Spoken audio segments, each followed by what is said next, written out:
lot of this isn't going to make sense to you, and I'm sorry about that. I'm just going to start at the beginning, with the house.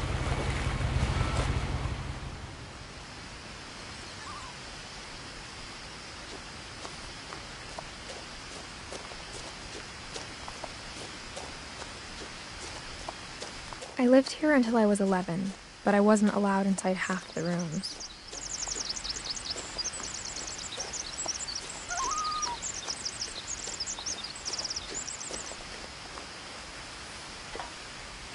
Inside the mailbox were bills from 7 years ago, marked urgent, open immediately. I hadn't been back since my brother Lewis's funeral.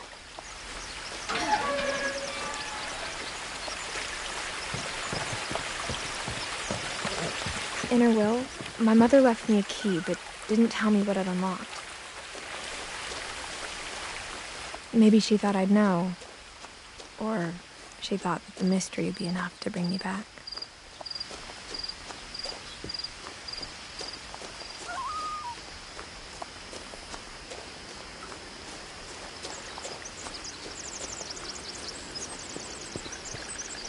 The truth is, even after I inherited the house, I never thought I'd come back to it. But now I had questions about my family that only the house knew the answers to. The woods around the house have always been uncomfortably silent, as if they're about to say something but never do.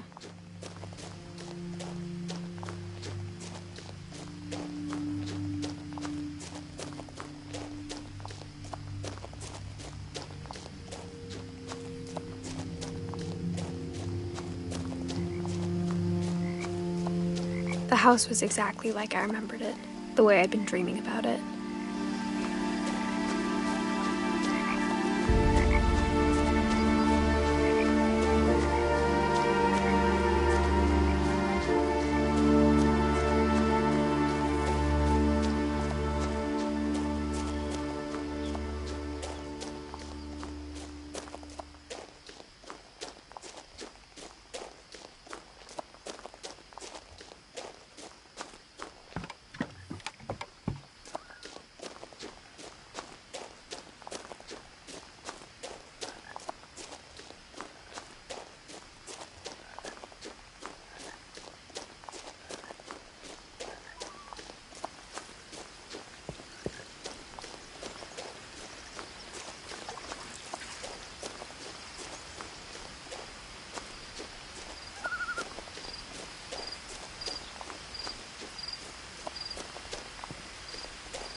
No one had driven this way in a long time, but I saw a few hoof prints.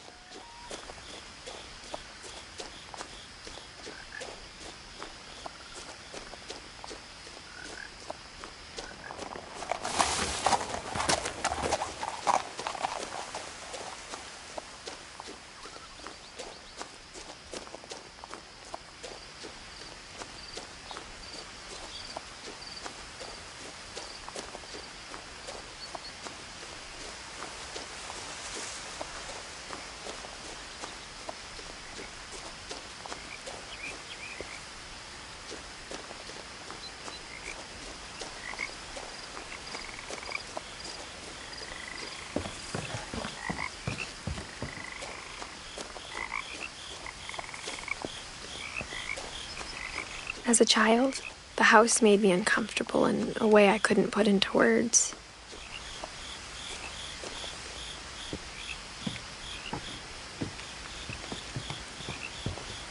Now, as a 17-year-old, I knew exactly what those words were. I was afraid of the house.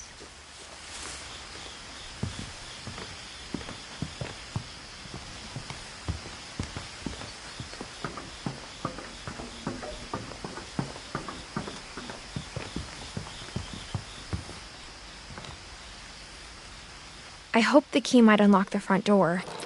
It didn't. Looking in, I felt like the house itself had been waiting for me.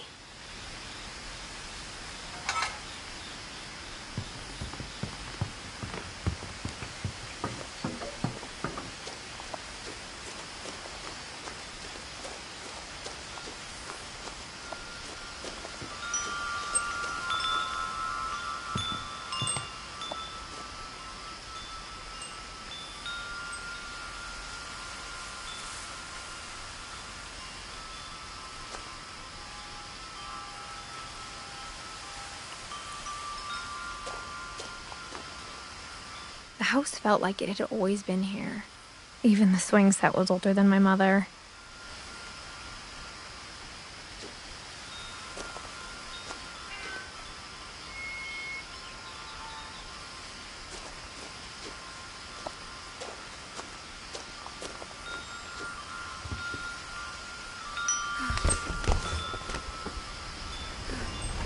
Crawling through the doggy door used to be a lot easier when I was 11.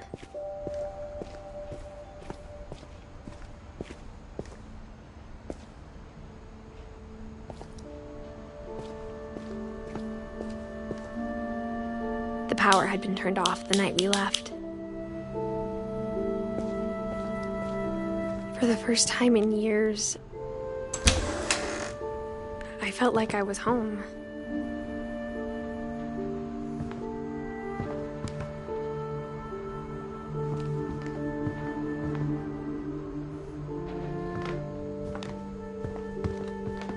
But instead of a family, there were just memories of one.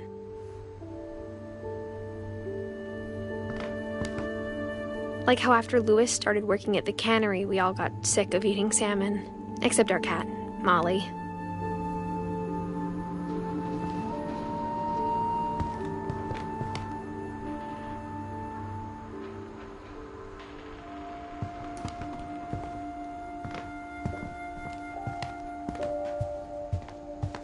The table was still a wreck from the night we left.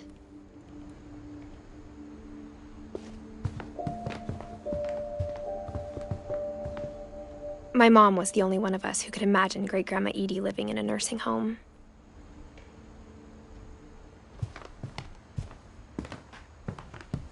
Nothing in the house looked abnormal. There was just too much of it, like a smile with too many teeth. Even the fireplace had a story. Edie told me the bricks came from the original house, after it sank.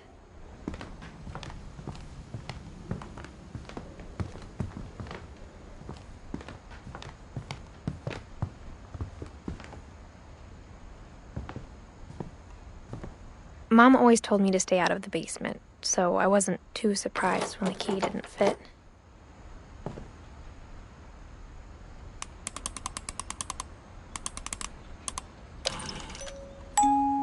Great-Grandpa Sven built a music box for Barbara, along with the rest of the house.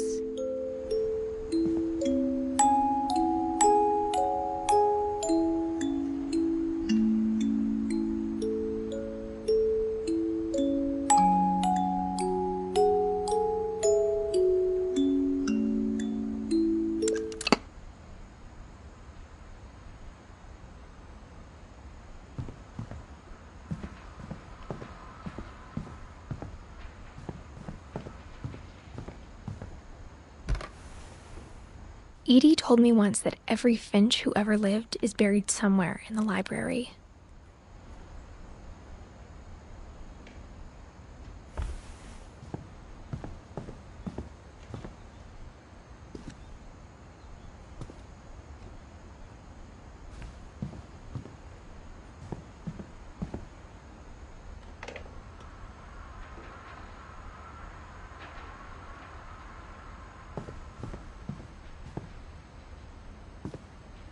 After Milton disappeared, Mom sealed up all the bedrooms. Then Edie retaliated and drilled peepholes.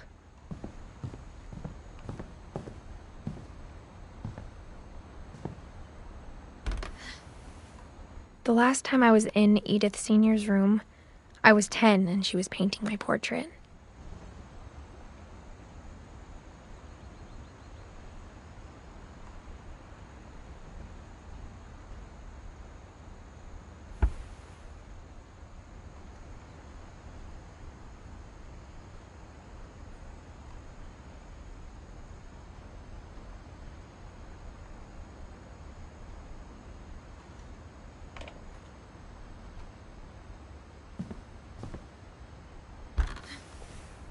As a kid, I just assumed every house had peepholes and sealed rooms you weren't allowed inside of.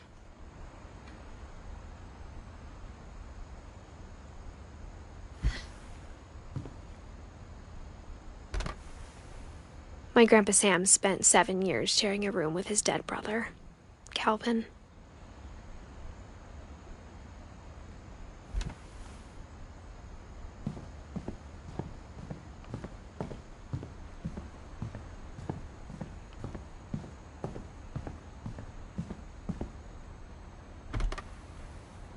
Molly always seemed like a girl I could imagine being friends with, if she hadn't died in 1947.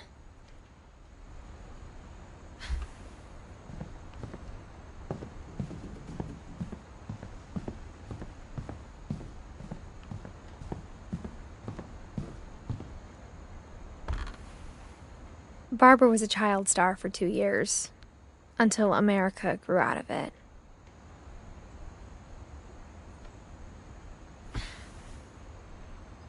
Edie's father, Odin, built the original house.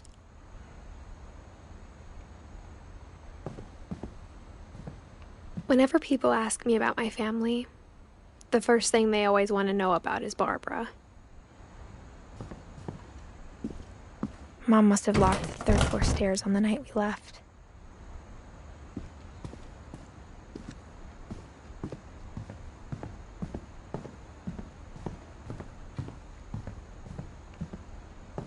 I spent a lot of time playing in Great Uncle Walter's room.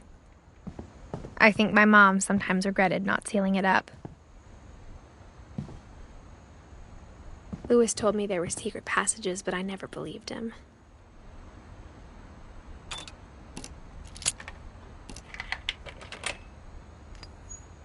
Turns out, my mom was really good at keeping secrets. Now it was time to find out what my mom had been afraid of.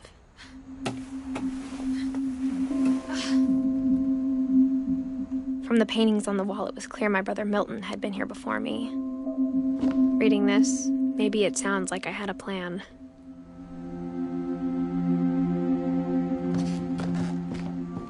But I had no idea what was behind that door.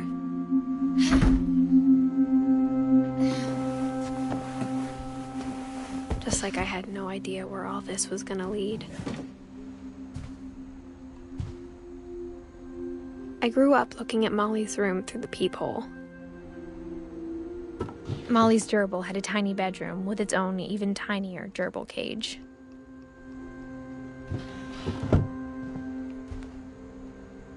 Being inside for the first time, I felt like I'd stepped behind a painting.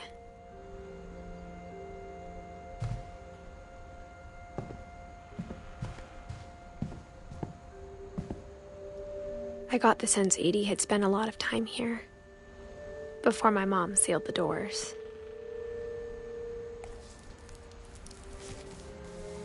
December 13th, 1947. Dear Diary, I'll be gone soon, but I wanted to tell somebody about what's gonna happen. It started when Mom sent me to bed without dinner. I woke up and I was starving, so I looked around for something to eat. The gerbil food was dry, but I didn't mind it.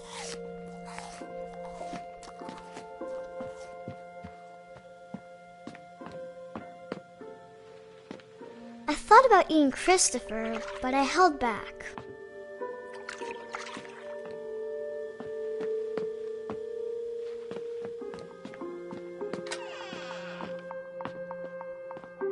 I ate a lot of things that night.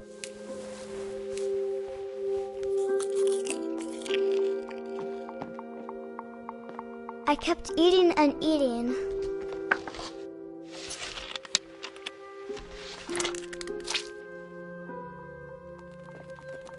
Then I heard chirping outside my window. It was a barn swallow going back to her nest. I reached out for her.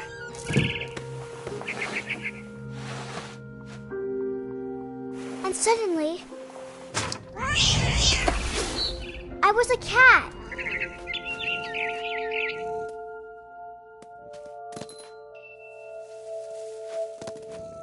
I tried to be quiet, but the bird was really scared.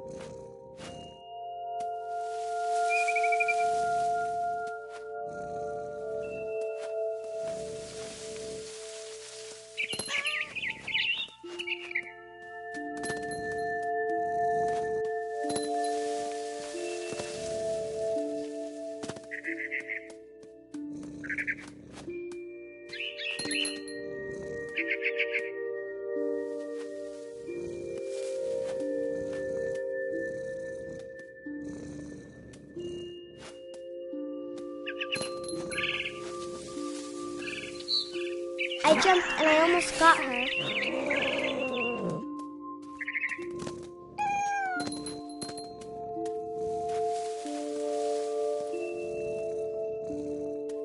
I could tell she was getting really tired.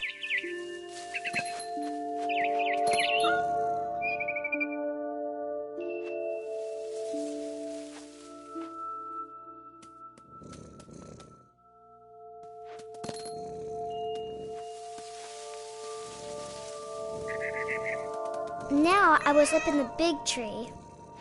I promised Dad I wouldn't climb it anymore. All I cared about was eating that mama bird.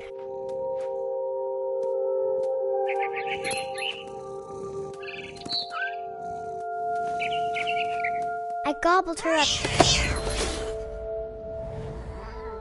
And suddenly, I was an owl. First, all I heard was the wind. Then I heard little teeth nibbling in the grass.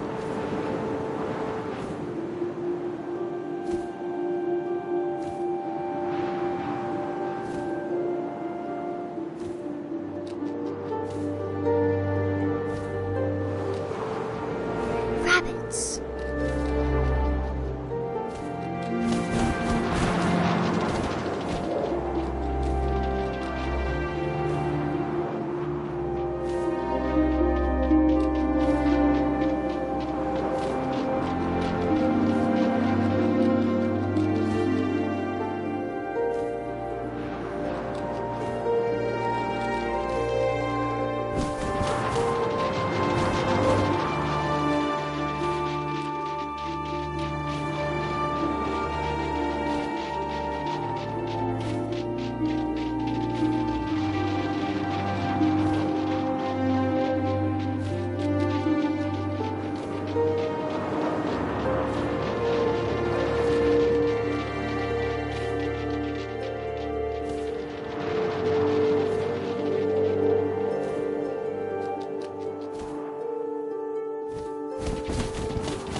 His face looking up and seeing mine through my talons. I swallowed him up, and I didn't chew one bit. Then I flew off to find something bigger.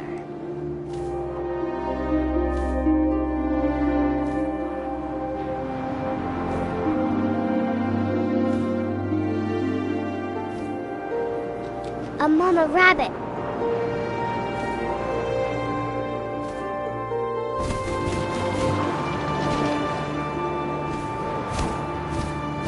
She was almost too big to carry. I started choking, but I couldn't stop eating. And suddenly, I was a shark.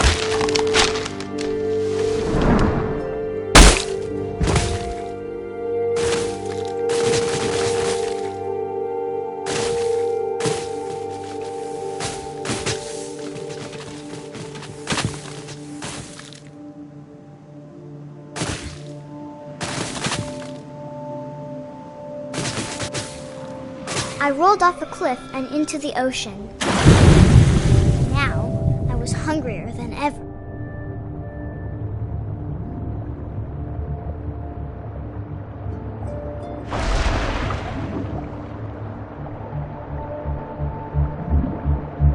I wanted fat, juicy seals.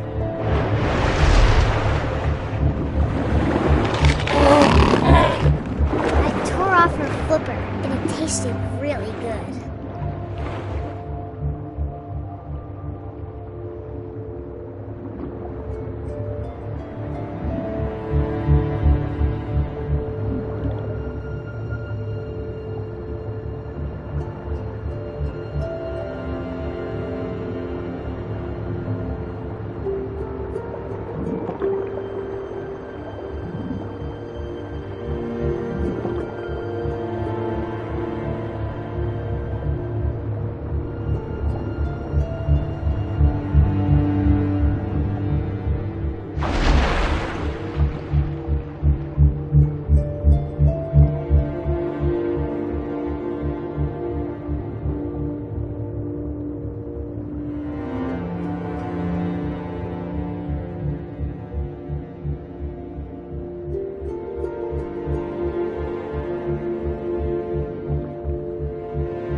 grabbed on tight. But I was so hungry, I jumped out of the water.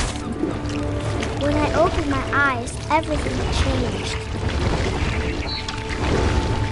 Now I was a monster with the smelly people everywhere.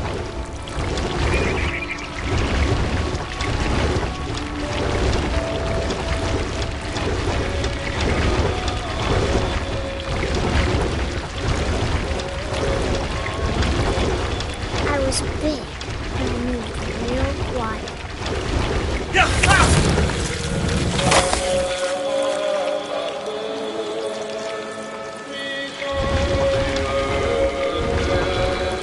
I wanted to stop, but also I didn't.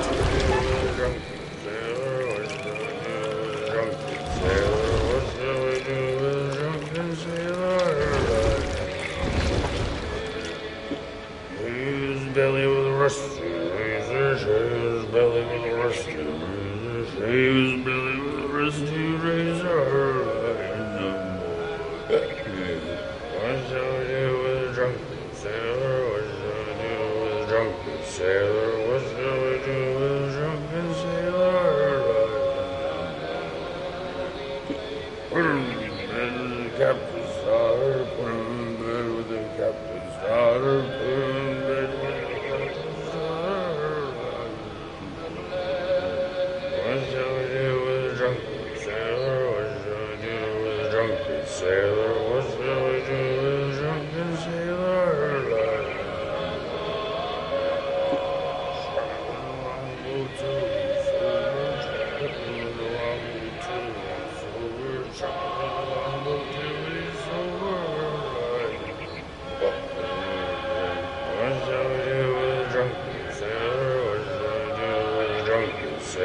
What shall we do with a drunken sailor? Scuppers with a hose pipe on him, put him in the scuppers with a hose pipe on him, put him in the scuppers with a hose pipe on him, like in the boat. What shall we do with a drunken sailor? What shall we do with a drunken sailor? What shall we do with a drunken sailor? Like in the boat. He rises, he goes, she rises, he she rises in the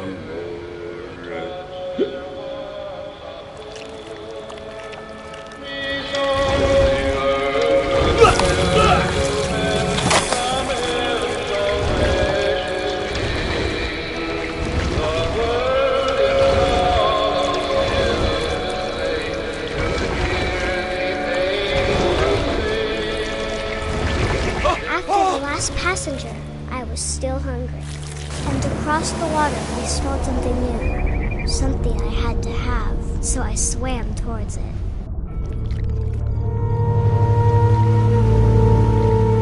I slithered onto the sand, and the good smell went into an old pipe.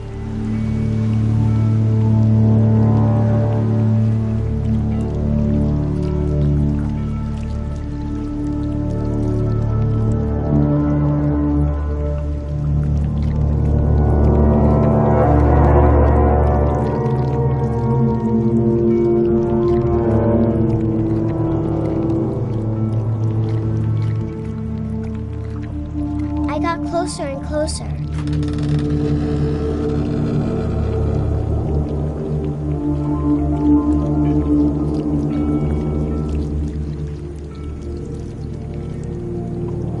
All of my stomach started growling. And suddenly, I was me again. I held my breath for a long time, but I couldn't hear anything. I think it's waiting for me to fall asleep. But it's not going to wait much longer. It needs to feed, and we both know I will be delicious.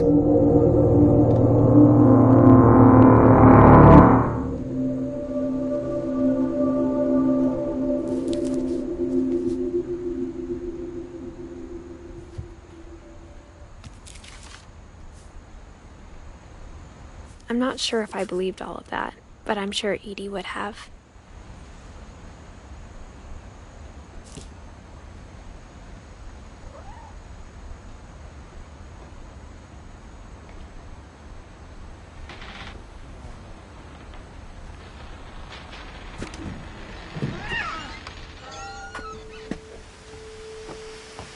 This will be obvious later, but my mom never told me any of these stories.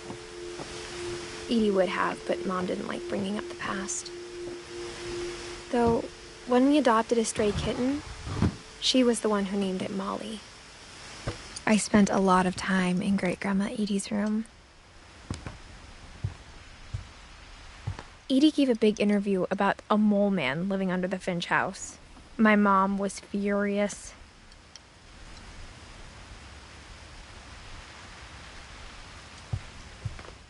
I hadn't thought of myself as Edith Jr. for a long, long time.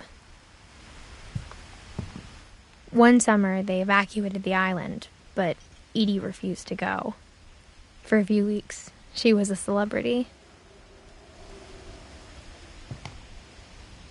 When Edie told people Sven was killed by a dragon, she could also have said he was building a dragon-shaped slide that collapsed. She could have, but she didn't.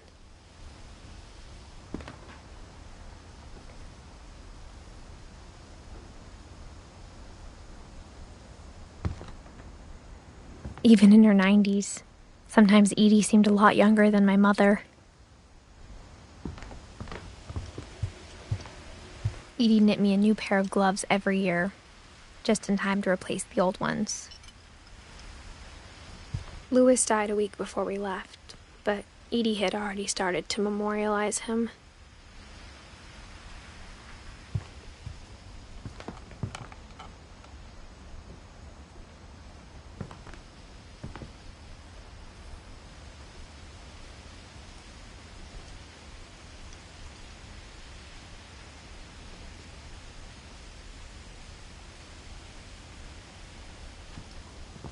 Her room was like a museum.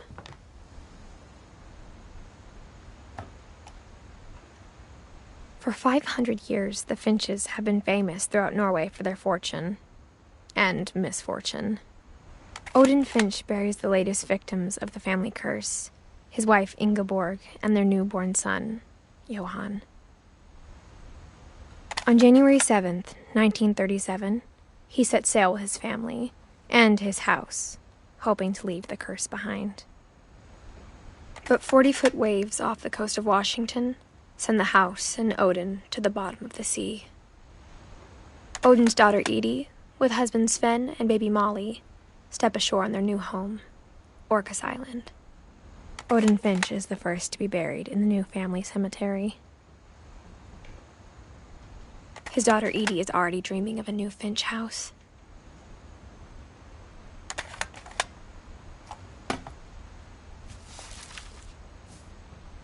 Whatever's wrong with this family, it goes back a long ways.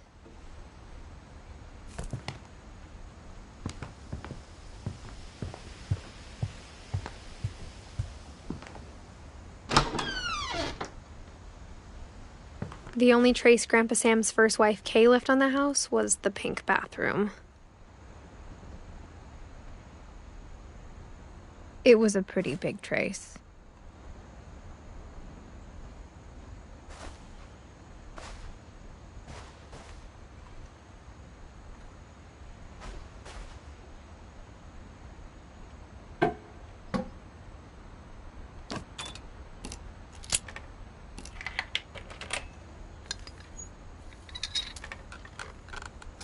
There's a secret in this bathroom. It's in the last place you would look. It isn't in the cupboard. It's hidden in this book.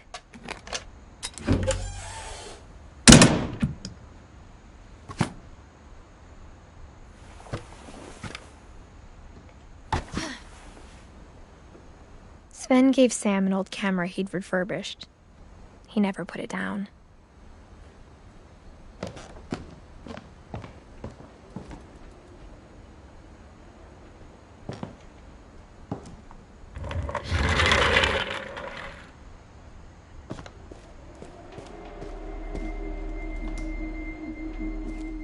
I knew Grandpa Sam had a twin, and that he never talked about him. I guess my grandpa didn't like history any more than my mom did.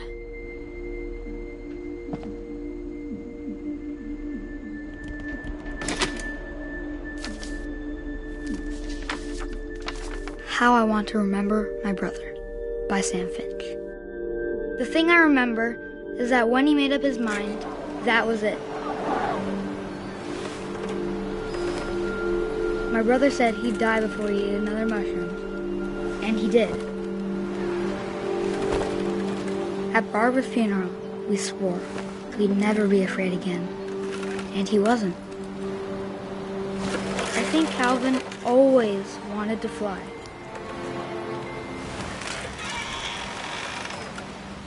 Sam! Calvin! Dinner's ready! Coming! But that day, he finally made up his mind to do it. I told him going around was impossible. Maybe if I hadn't said that.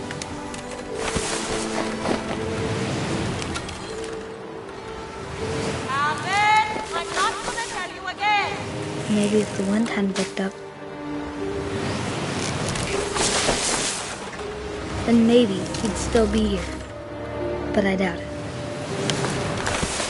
I think he'd already made up his mind. That's what I want to remember about my brother.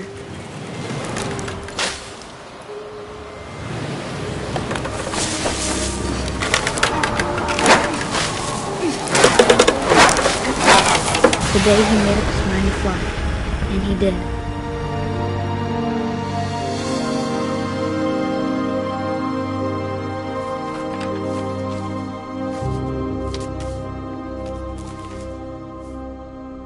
Calvin's story felt strangely familiar. When I was younger, I remember trying to do the exact same thing. After the funeral, Edie roped off Calvin's half of the room. Mom said Grandpa Sam enlisted at 18 and never set foot in the room again.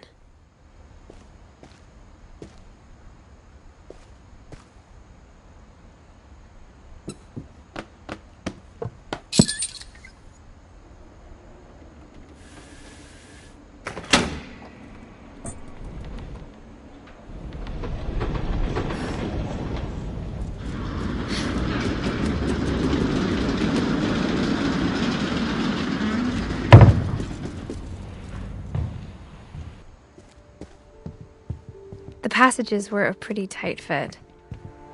They'd obviously been built for smaller hands and bellies.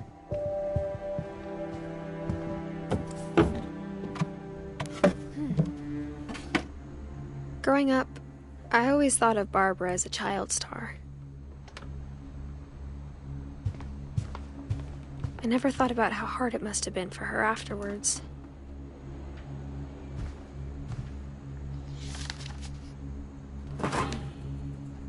Of all the stories people wrote about Barbara's death, I'm surprised Edie saved this one.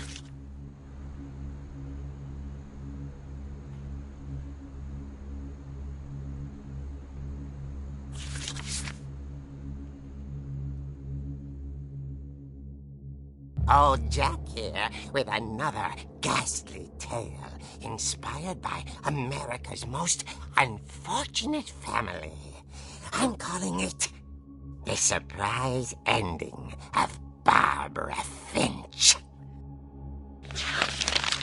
As a child star, Barbara was famous for her scream. Now at 16, she was all washed up. A has-been. But in a lucky break, she'd been asked to perform her signature scream at a local convention for monster movie fans. It was just the boost her career needed. Unfortunately, her scream hadn't aged well. Getting better. I think you just need the right motivation. Her biggest fan and current boyfriend, Rick, was about to demonstrate when... Now that was a great scream. It was Barbara's father, Sven. He'd slipped into a table saw and had to be rushed to the emergency room. So Barbara got stuck babysitting her youngest brother, Walter. Her convention comeback was cancelled. Okay, I'm hearing frustration, but I'm not hearing terror. What if I tried... A gang of hoodlums in Halloween masks have been terrorizing Orcas Island tonight. Police are urging residents to... That came from the basement. You're right! Also, I loved your delivery on that. Why is your basement door locked? Because my dad likes making puzzles and secret passages. There's a key hidden in the music box. The secret is to keep winding and winding until finally the key pops out. Thanks, babe. I'll be back in a sec. 20 minutes later, Rick hadn't returned.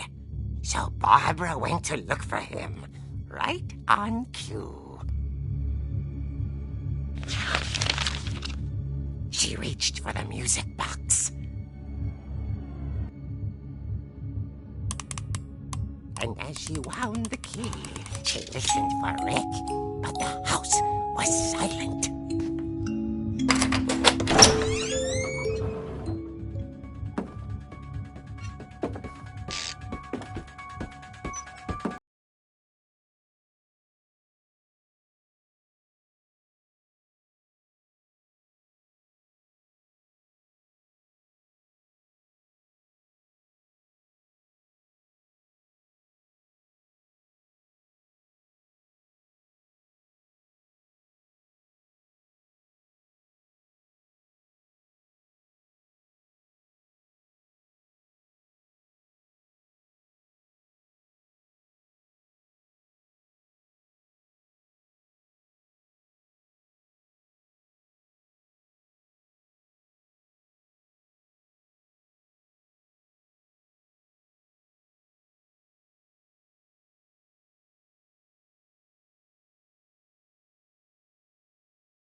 Oh dear!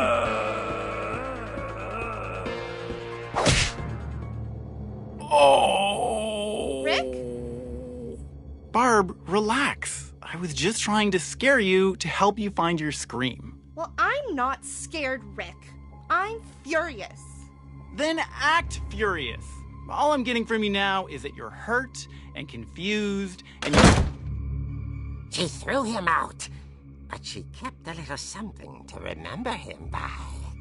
Barb, have you seen my other crutch? And she was still holding it when she fell asleep watching the late picture show. Hours later... Barbara! Walter, what's going on up there? Ah! Okay, I'm coming up, but if this is a trick, you're dead, Walter.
was coming from inside the house.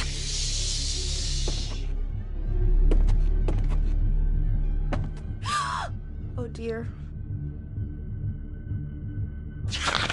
Surprise! Bravo, Barbara! You were wonderful! The monsters had come to surprise her. For Barbara, it was a dream come true. Then she saw what kind of monsters they were, and she realized what was about to happen. She was going to be famous. And with her final breath, Barbara Finch gave the performance of her life.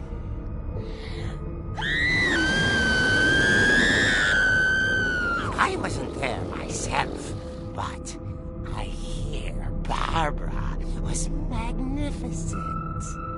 Poor girl. She had a taste for stardom. But unfortunately, so did her fans. Of course, the police blamed it all on poor Rick, who disappeared the same night. And little Walter, hiding under his bed the whole time. He took it all pretty hard, but that's another story. As for Barbara, tucked inside the music box was all they ever found of her. Her ear. Now that's what I call a real eerie tale.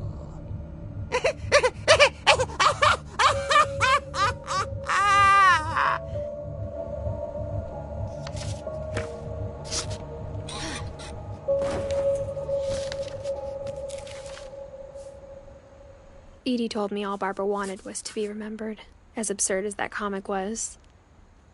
Maybe what Edie saw was a happy ending.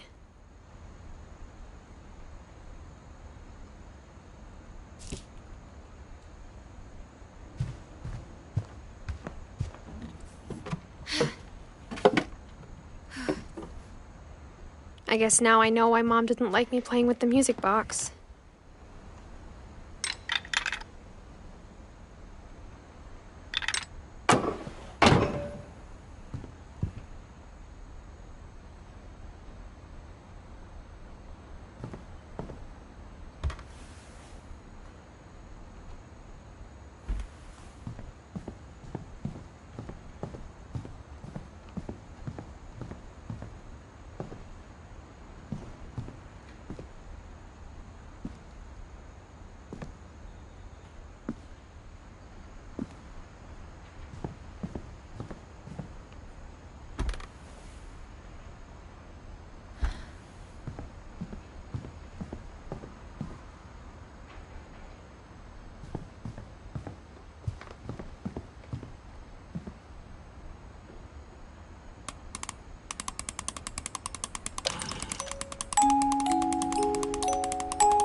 I saw Edie sneak down to the basement once, carrying packages. I thought maybe she was hiding presents.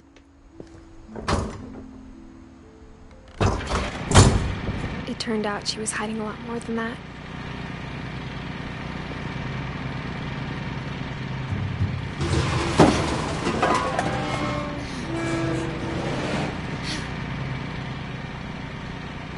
I remember asking Mom once about where Walter had gone.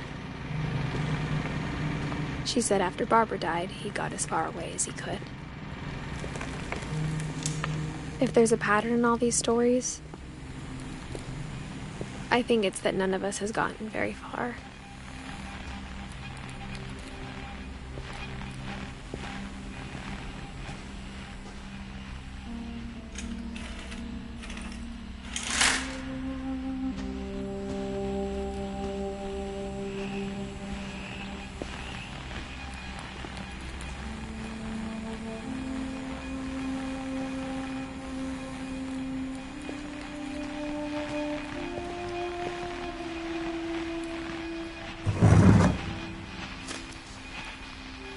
Goodbye, everyone.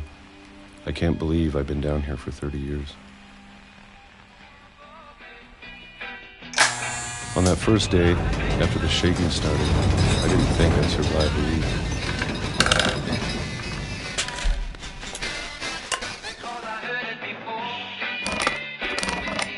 But after a few days, I settled into a routine. That's what kept me sane.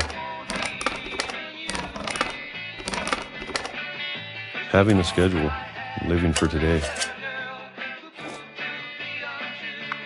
I always expected to be dead tomorrow. But if you wait long enough, you get used to anything.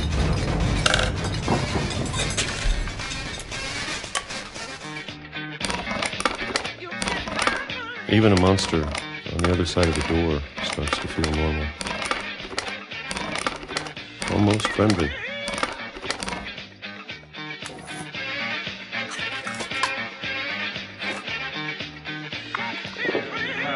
And then one day, everything just stopped. Whatever that thing was, it was gone. Maybe it got tired of waiting. Or maybe I just got tired of being afraid.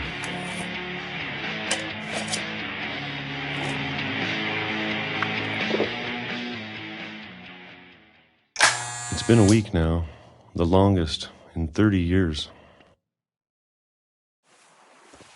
I'm done waiting. I have to leave. Well, I still can.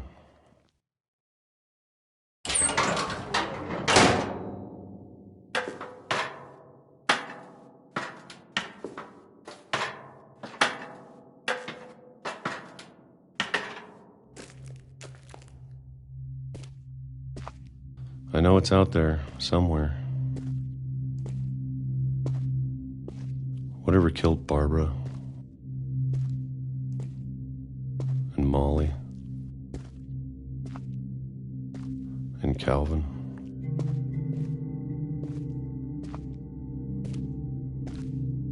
Maybe this is all a mistake. But I need to stop living the same day. Even if it kills me.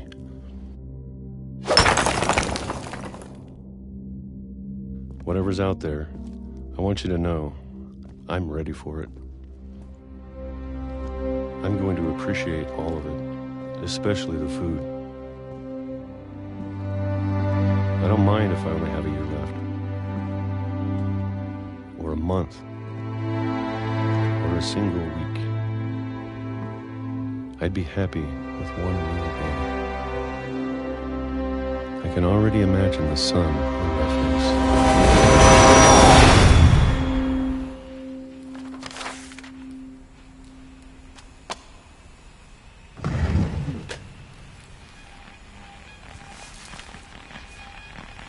Walter died when I was 6. I can't believe my mom never told me he was down here. I'm sure my mom was trying to protect me.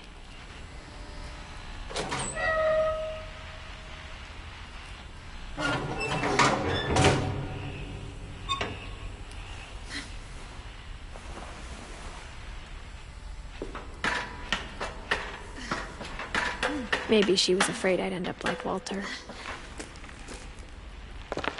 But if she never told me about an uncle under the house, I can only imagine what else she was hiding. I don't want to make the same mistakes she made.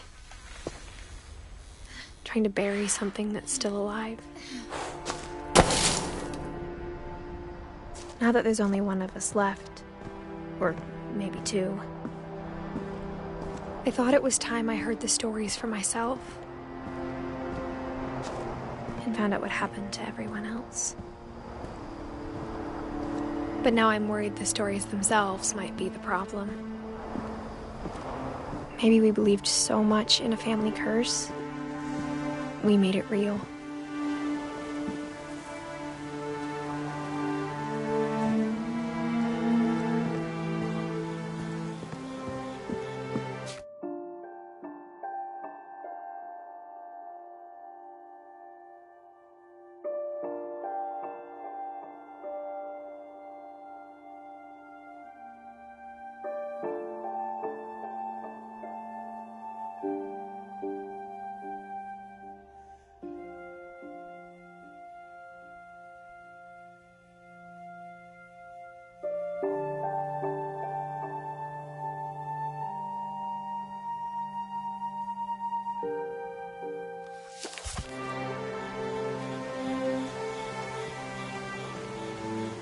I don't know if I should even be writing this.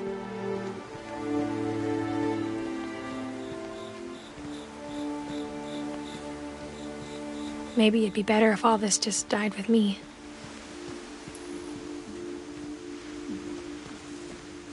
But I thought you should know about your family.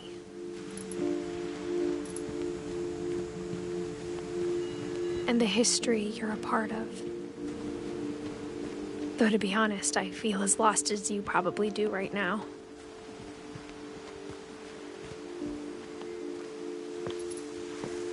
I think the people in these stories believed them, for what that's worth.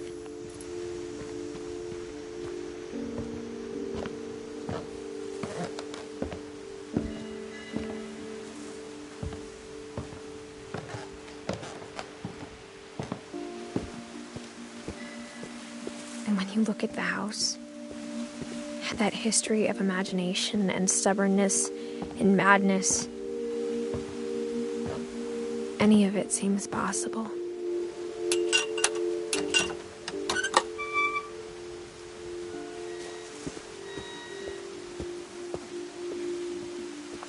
I think we've been surrounded by death for so long, we've just gotten used to it. What kind of family finishes building a cemetery before starting the house?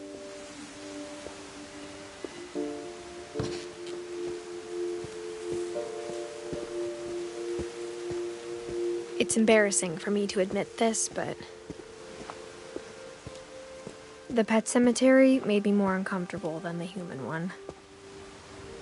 3 of the gerbils were mine, and 2 had been my fault.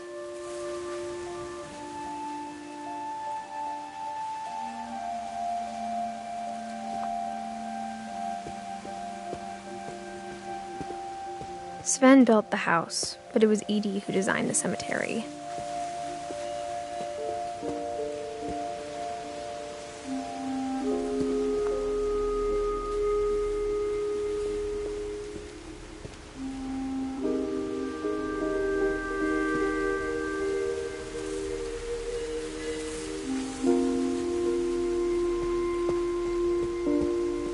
I'm sure Odin's monument had been Edie's idea.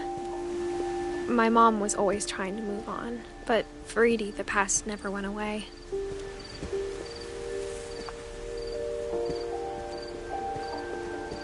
She could see it poking out of the water at low tide.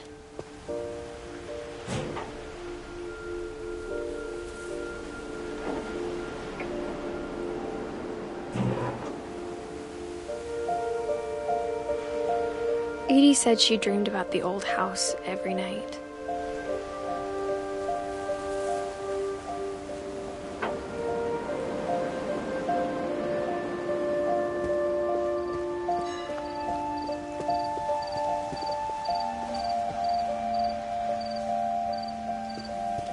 Edie's side was always easier for me to understand. But the older I get, the more I can see where my mom was coming from. Her dad had been pretty strict, but it wasn't enough to save her brothers. She was just trying to do better. She lost 2 of her brothers, just like I did. I get why she tried so hard to protect us.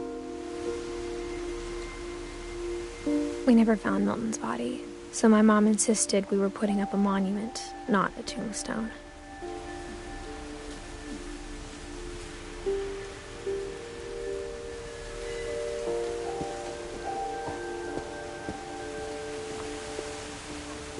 There's so many things I wish I could ask my mom now. Part of me thinks this is what she wanted all along. For me to come back someday and find everything out for myself.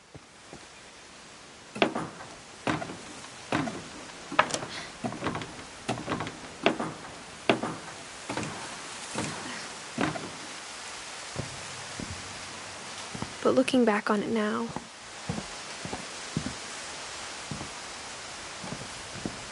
if she told me there was going to be so much climbing, I never would have come when I was 22 weeks pregnant.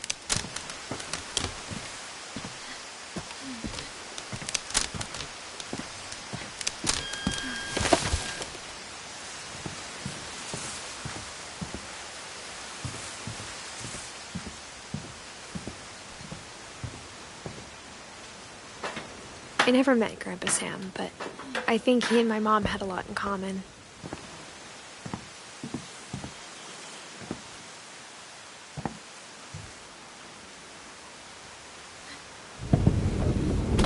They were both pretty intense.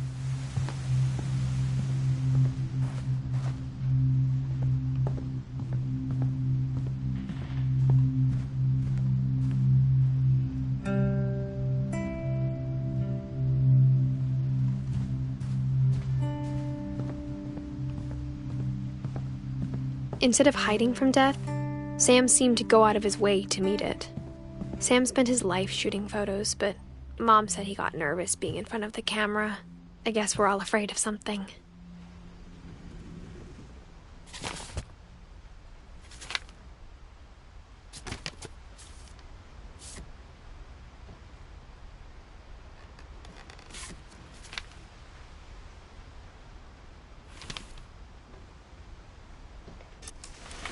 Dawn, I promise, you'll never forget this weekend. Yes, sir. He's perfect. It's gonna rain the whole weekend, isn't it?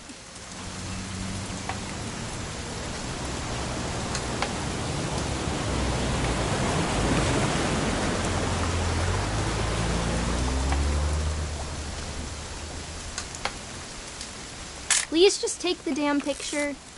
Hey, language. I will never forget this weekend, Dad. That's the spirit. Did you want to get a picture of me or what? Okay, got it.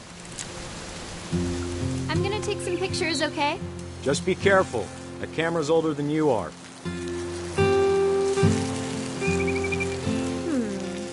Definitely should. Hey! That's a keeper.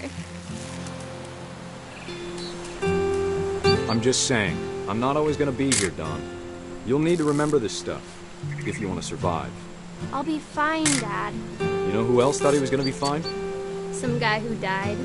Don, I'm being serious. I know, Dad. You're always serious. Doesn't being out here make you want to chill out? Well, to tell you the truth, I haven't been out here in 20 years.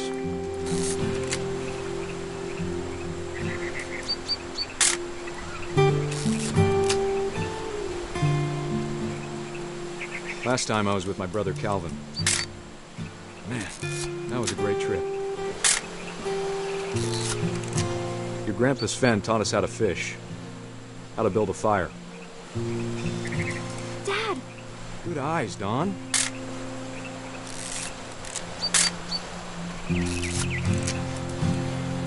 Before you take the shot, let me get a picture of you.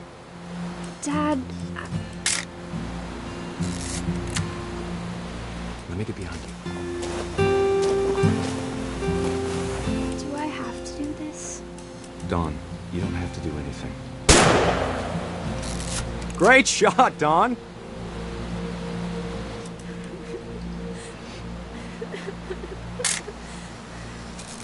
I'm proud of you, Don. Always remember that, okay? Dad, it's twitching. I think That's it's totally so... normal, Don. Just focus on the camera. Try not to think about... Dad!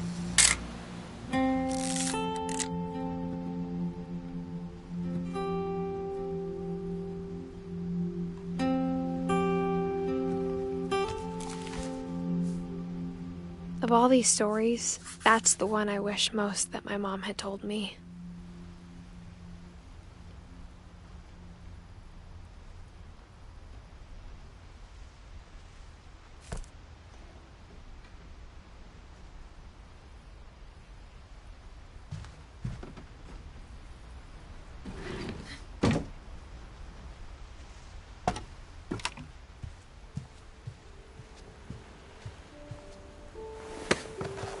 After Sam died, my mom and Edie got really close. They'd both lost a lot.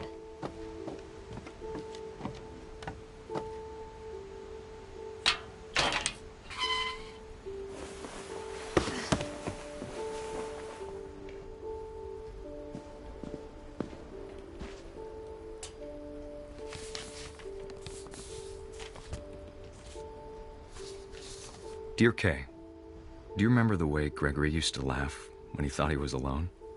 Like Something funny was happening, but only he could see it.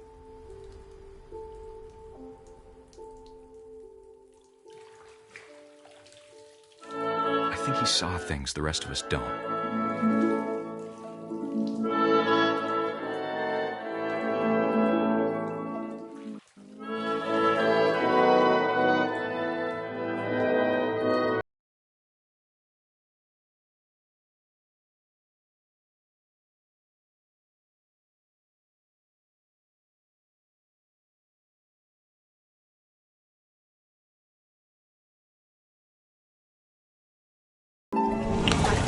Gregory, it's time to... Hold on, sweetie. Hello?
I know you did everything you could.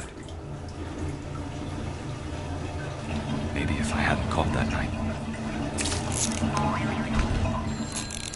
Damn it.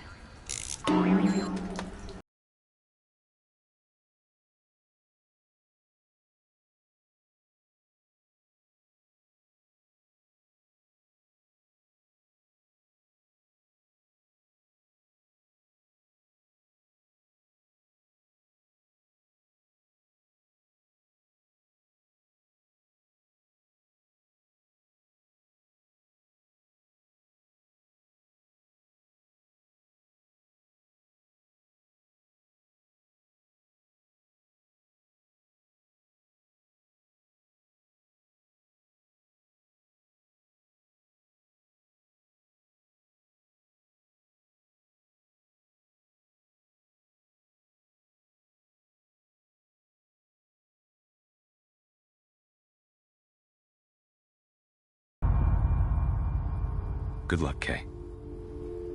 Love, Sam.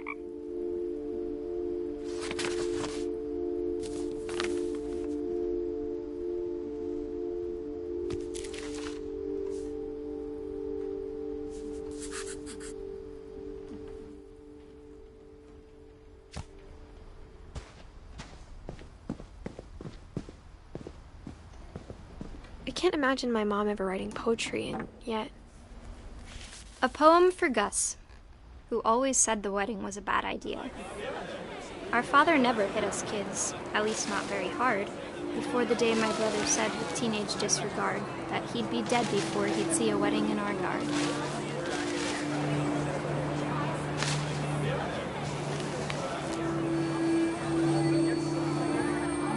My father made him come, of course, but Gus stood far apart, just flew his kite and bottled up the storm inside his heart.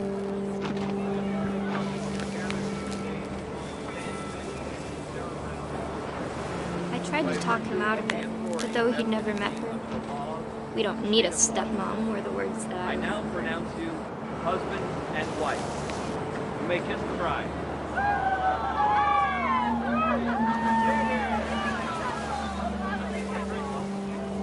When the time for photos came, Dad ordered him to come here. But Gus declined, and as a sign held up his middle finger.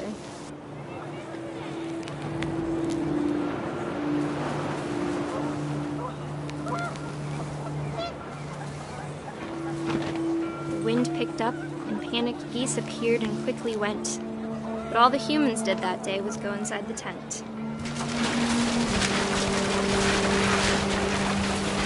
The rain came down in buckets then, but no one seemed afraid that nature might destroy the tent our dad had crudely made.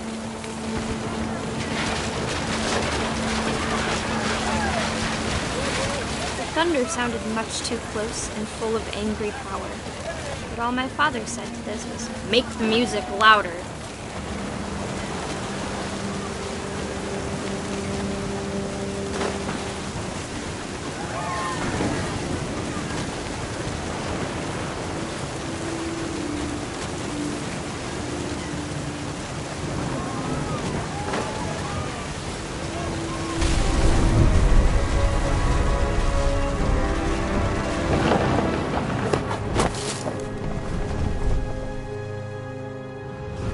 I wish that I could truly say I thought about you on that day. Out there on the beach alone, just you, the wind, the sea, and foam. But I didn't, until we found you.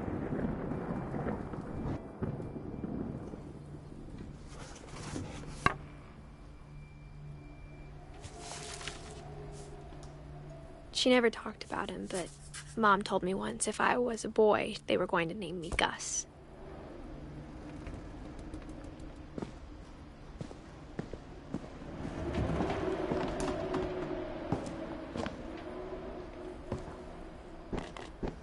My mom moved up to the loft after her brothers died.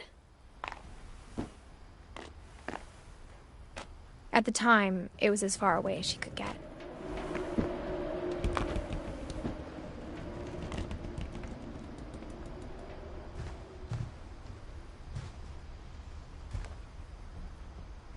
Religion was another thing my mom never talked about, but I think it helped her a lot after her dad died.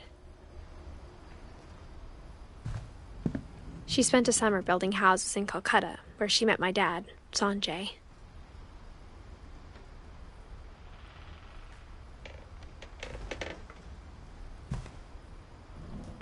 My mom moved to India a week after graduation and got a job teaching English.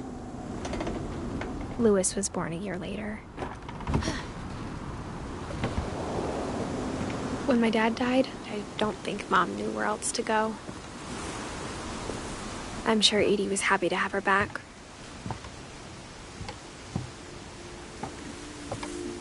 The house had to get a little bigger, but Edie was used to that. And for a while, things were good. Almost normal, but it didn't last. The beginning of the end was Milton's 10th birthday, when Edie gave him a castle.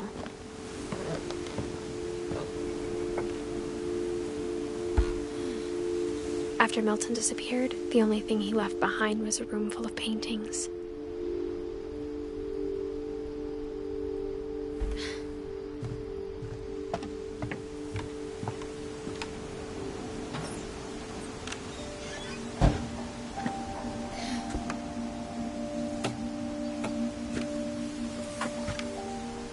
I think Edie was happy to finally have another painter in the family.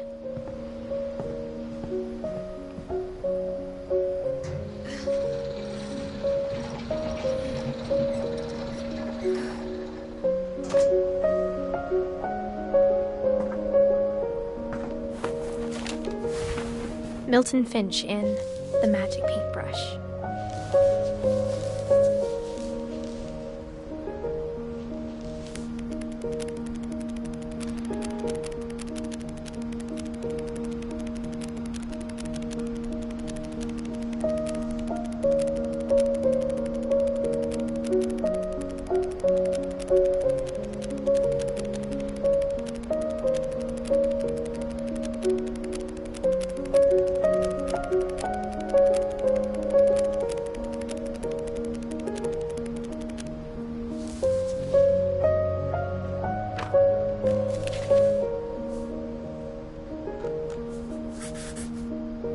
was 4 when Milton disappeared.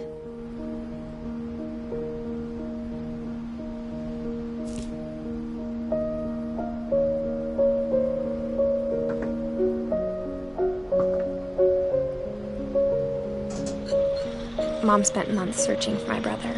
Then she sealed the doors.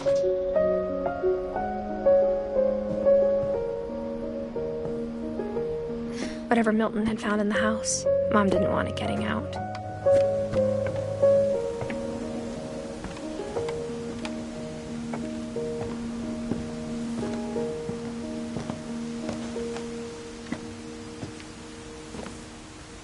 Mom definitely blamed Edie, but I think Louis blamed himself.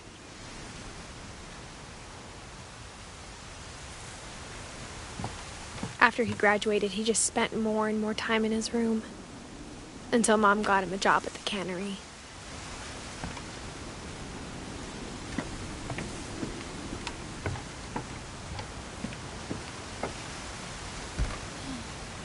Everyone always told me to stay out of Louis's room, except Louis.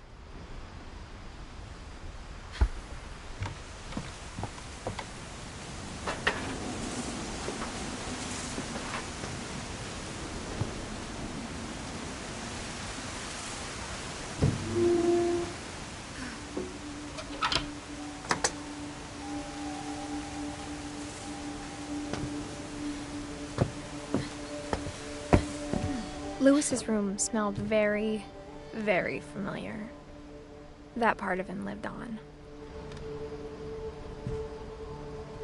Louis and I spent a lot of time playing games together, but he was surprisingly bad at them. He died a lot.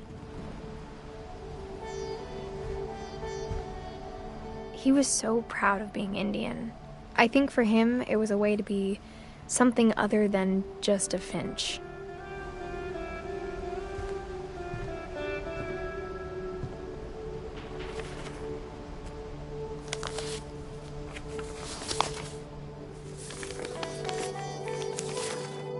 Dear Mrs. Finch, as Louis's psychiatrist, I can understand your desire for an explanation. As I see it, the trouble began in January, shortly after we convinced your son to seek treatment for substance abuse. Newly sober, I believe Louis first noticed the monotony of his daily life.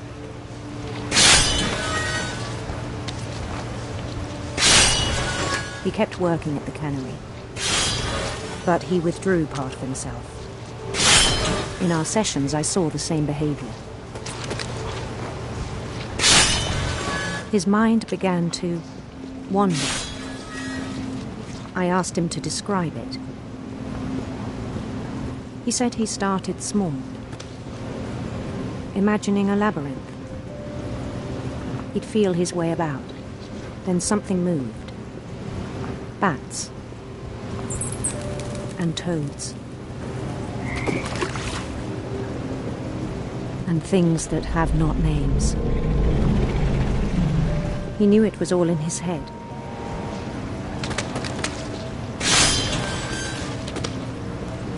But he took it very seriously. I had hoped he'd find himself.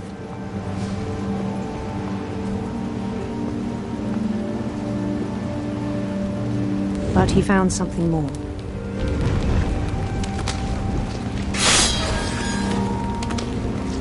I worried about him then.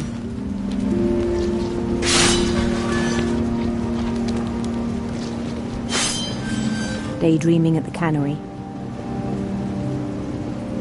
I spoke with his boss. But he said Louis had become a model employee. Methodical, tireless, focused. Like a whole new Louis. So I let him go on.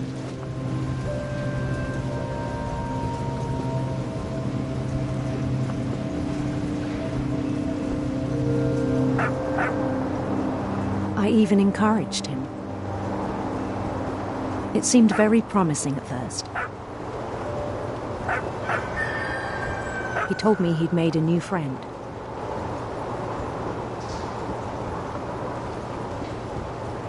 On the edge of a city he named Louis Topia. He built the city up slowly, brick by brick.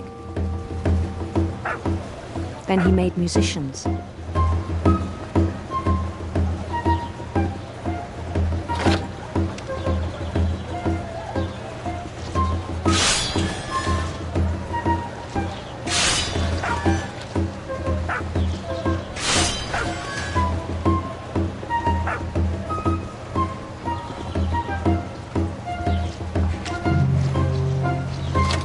Songs for them to play.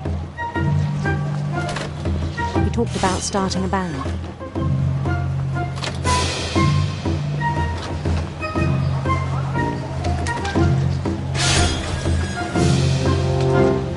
And he was always humming something. Every day his imagination grew stronger. He no longer spoke of the cannery. His chopping was as reliable as ever. Then one day it struck him that all the cheering crowds, even the stones under his feet, were all in his imagination, so he could do whatever he wished.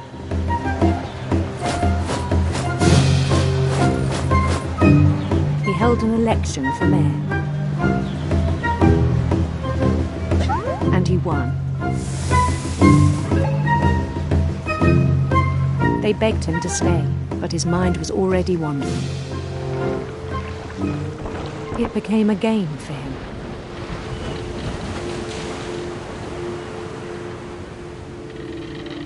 He'd conquer a city, then immediately push on.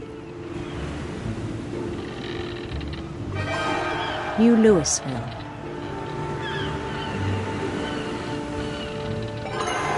St. Louis. He started drifting away from our reality.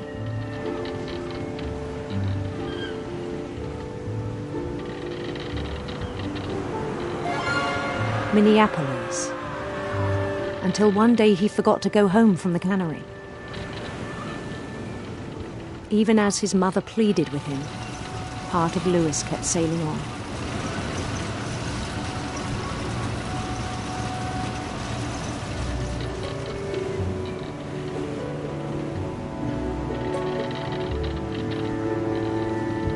In Louisburg, he heard rumors of a handsome queen.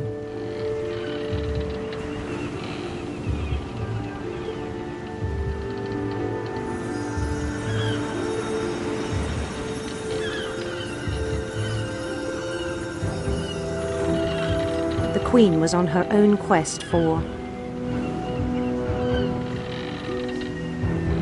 radiant rainbows.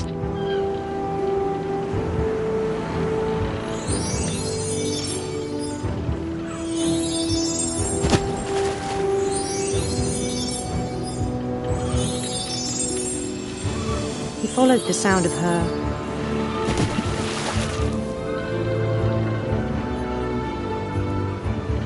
electric sitar.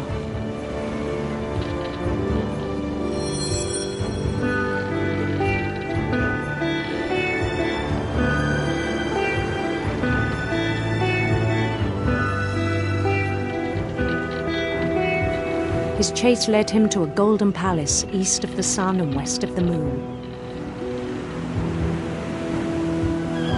Even then, his logic remained sound. He knew the world was all in his imagination.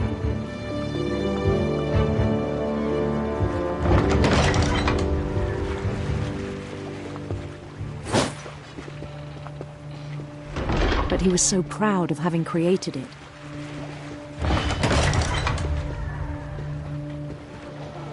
In his own eyes, he'd become something greater than a king.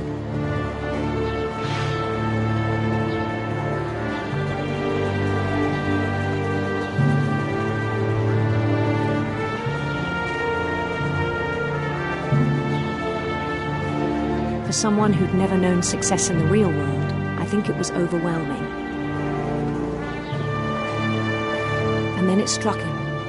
that the real Lewis was not the one chopping salmon, but the one climbing the steps of a golden palace.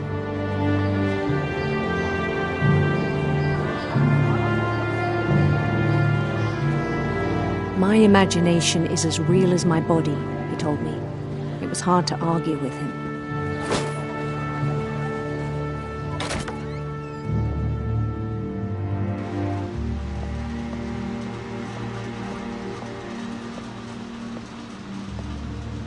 I began to forget the world we know.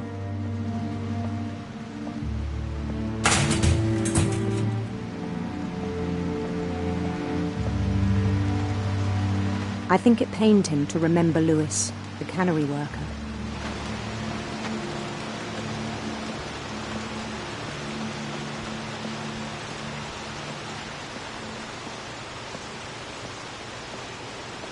He began to despise the man with a royal contempt.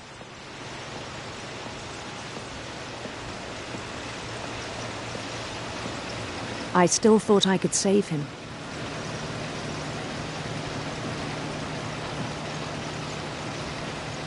Even after he said he was being crowned king over all the lands of wonder.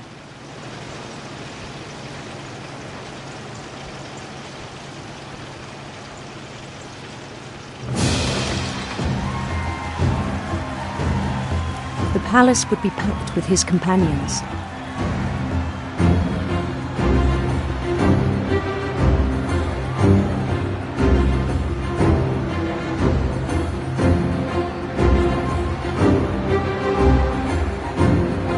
Including the wise Calico who'd insisted on inviting her.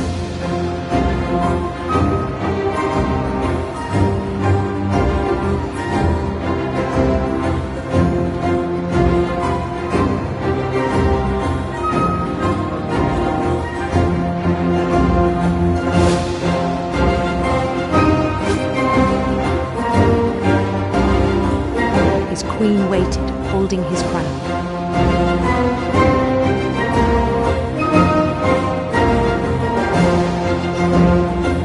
There was only one thing left to do.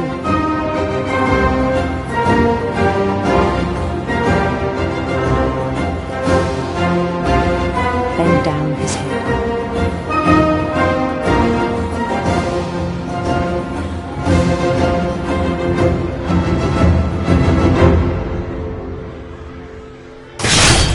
And the rest I think you know. Mrs. Finch, your son was a kind man who will be missed by all of us who knew him.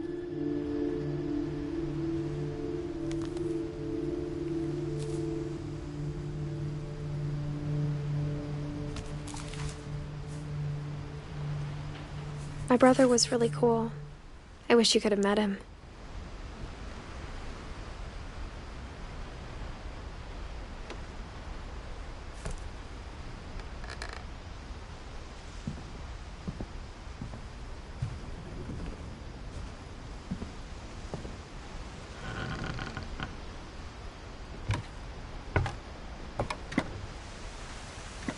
On the way back from Lewis's funeral, my mom told me to start packing. She waited until the day before we left to tell Edie. I'm not sure if she wanted to make it easier or harder.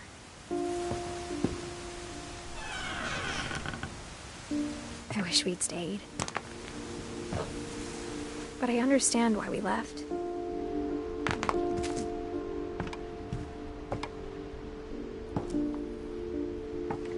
What happened that night had been coming for a long time. Maybe it should have come sooner.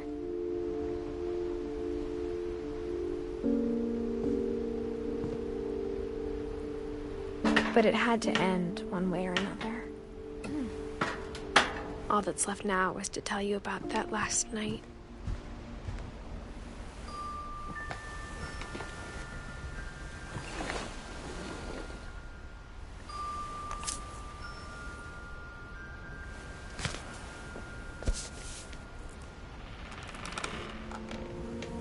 That whole last day, Edie just watched us pack and didn't say a word. Until supper, when she raised her glass and said, "To our final night together, and all our final nights apart. Grandma, you know what I said about alcohol. Some of your medications are very Edith, specific. I left a present for you in the hallway. Why don't you go open it? The grown-ups have to argue now. I'm sorry, you're right. We're all leaving tomorrow. Let's just enjoy our last... I'm not leaving. Edith, you're excused.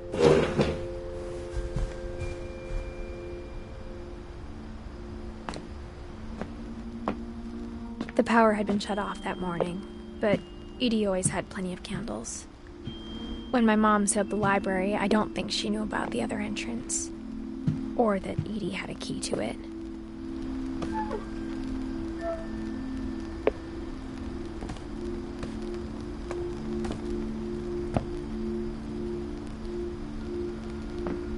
That thing you're afraid of isn't going to end when you leave the house. Edith has a right to know these stories. My children are dead because of your stories. I think it's best if Edith and I leave tonight. We'll have the nursing home send a van for you in the morning, okay?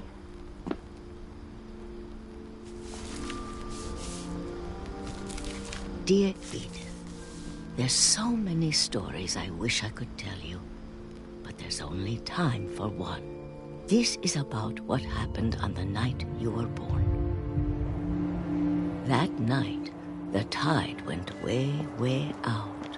It was the first and last time I ever saw the old house aground. There'd been an earthquake out in the middle of the ocean. They called it the lowest tide in 1,000 years.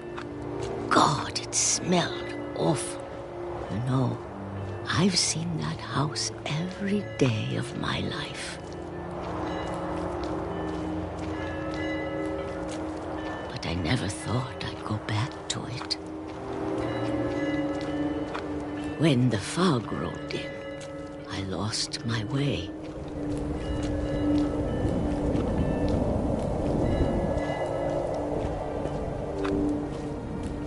I got turned around.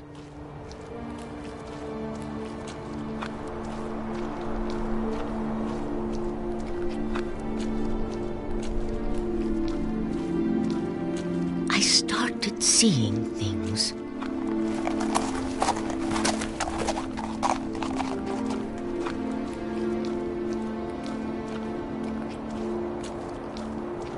Things I'd forgotten had ever existed.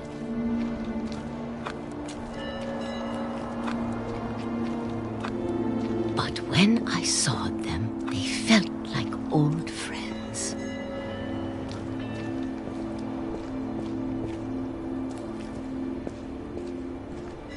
That night, a lot of things came back to me. Or maybe I came back to them.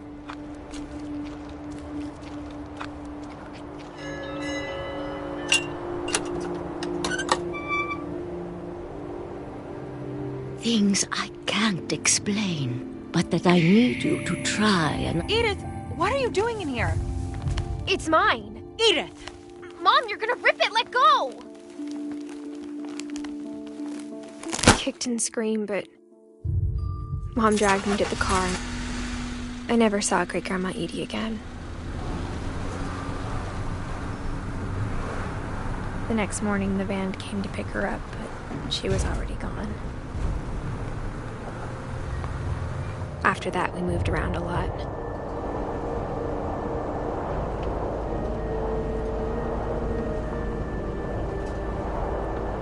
We both tried to make the best of it.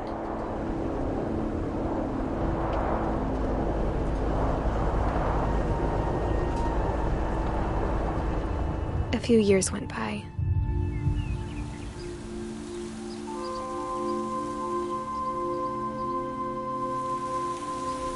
My mom didn't like to talk about it,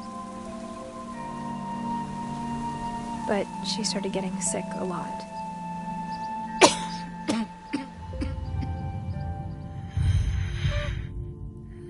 She got better for a while,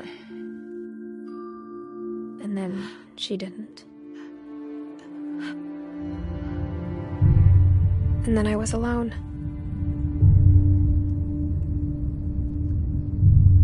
the last Finch left alive.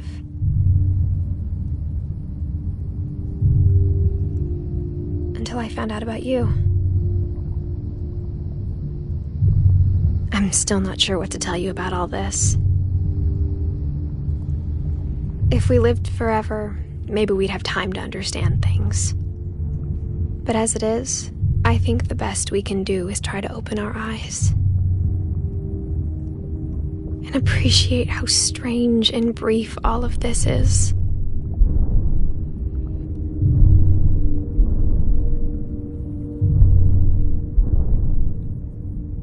This journal was supposed to be for you, but now I hope you'll never see it.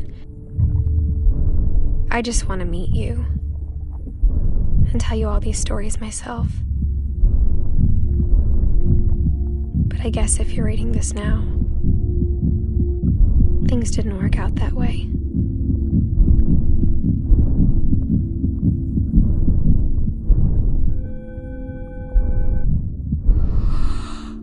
This is where your story begins. I'm sorry I won't be there to see it.